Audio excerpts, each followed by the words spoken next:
Ese nawe mu buzima wabayeho wumva imigani ndetse n'ibitekerezo, bakakubwira ukuntu bakame yagiraga ubwenge, bakanakumvisha n'uburyo intare yahoze kandi ikiri n'umwami w'ishyamba? Ibyo ukabyemera uko nta kurashya igeri, yewe ukumva ko ibyo binabaho. Yewe byakomeje aho bamwe twarebaga filime njyarugamba nk'iz'abagabo nka ba Jetri, maze tukumva neza twabaye nkabo. Tangiye kwegera hejuru twabona hackers ashwanyaguza intare, tukabifata nka filime, kandi koko byari filime. Ariko uyu munsi nje ngo turebere hamwe abantu 5 bakoze ibisa nk'imikino njyarugamba cyangwa se nka filime, ariko bigakorwa ku manywa y'ihangu, nta montage ndetse nta n'ikindi kiyongereyemo, ahubwo bakoresheje umubiri wabo ndetse no kwihagararaho. Ku mwanya wa 5 turahasanga Wallace Perkins, umunyamerika wari umuhigi ariko wanabivangaga no kurwanya inkongi z'imiriro muri leta ya Amerika yitwa Alaska. Mu mwaka wa 2011 yagiye guhiga we n'inshuti ze, banyerera ku rubura maze bahura n'idubu ryariye karungu. Idubu bari musimbukira rimufashe mu isura yose bari yashishimuye, ururimi ndetse n'amaraso byose bikwira hanze. Maze yihagararaho atera ubwoba iryo dubu, yihagararaho yerekana ko nta kibazo afite. Maze idubu ribona ko uwo muntu adasanzwe, risimbukira hirya rimuhunga, maze rigwa mu gatego inshuti ze zari zagiteze, maze zirayica. Ku mwanya wa 4 naho tuhasanga Travis Kaufman, yari ku itariki 4 z'ukwa kabiri mwaka wa 2019 muri siporo azamuka umusozi, maze intare imusimbukira mu mugongo iramukaraga imutura hasi, maze arahindukira arayirwanya ariko bibi by'ubusa. Maze bitewe n'imbaraga yari afite arahindukiza ayishyira hasi, ayifata mu ijosi arayiniga, maze avaho ngaho imazemo umwuka. Nawe afata umwanya wa 4 mu bantu bakoze ibintu biteye ubwoba muri iki kinyejana. Tugiye ku mwanya wa 3 tuhasanga Diana Nyard mu mwaka wa 2013.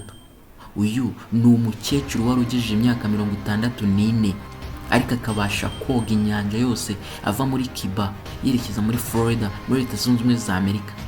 Urugendo rureshye n'ibirometero 177 nta jire yabigenewe cyangwa se ibindi yifashishije nk'ubwato.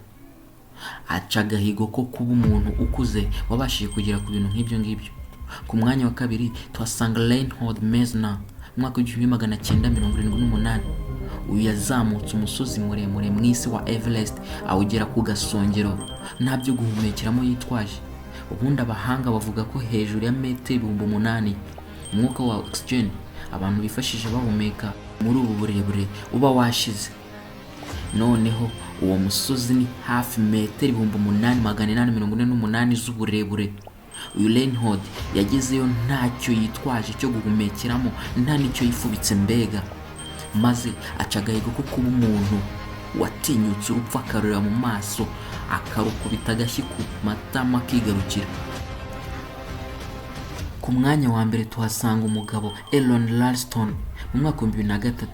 Ku itariki ya 26 z'ukwezi kwa 4 muri uwo mwaka wa 2003, Elon yari ari mu rugendo aca muri John yerekeza muri Canyon muri leta ya Utah muri Leta Zunze Ubumwe za Amerika. Ari mu mpinga z'umusozi, igitare cyamanutse butosho maze kimwisekuraho, ariko gifata igice cye cy'ukuboko, maze kikumarana igihe kinini agerageza kukikura, ariko biramunanira, anabura uwamutabara kuko aho hantu yari yahagiye wenyine kandi nta n'uwabwiye. Yagerageje kurwana n'icyo gitare, umunsi urira undi urashyira, haza iminsi 2, iminsi 3, haza ndetse n'iminsi 4. Uwa 5, uwa 6 niho uyu mugabo yafashe icyemezo kitafatwa n'undi muntu ku isi, ndetse nawe uri kunyumva ndakeka kutagifata. Yahisemo guca akaboko ke, maze avamo abona kugenda asenzegera, ariko aragenda. Bitungura abantu uburyo umuntu afata icyemezo cyo gukata akaboko, ndetse yewe akanarokoka uko kuva gukabije kwamubayeho. Elon yabashije kubaho kandi anarokoka iyo mpanuka ikomeye, anafatwa mu bantu bakoze ibintu bihambaye mu isi rurema yaturemeye. Ngaho reka dure muri comment niba hari icyo wumvishemo gishyashya, hanyuma wibuke gukora subscribe, like na share, kandi ndabakunda mwese. I love you all.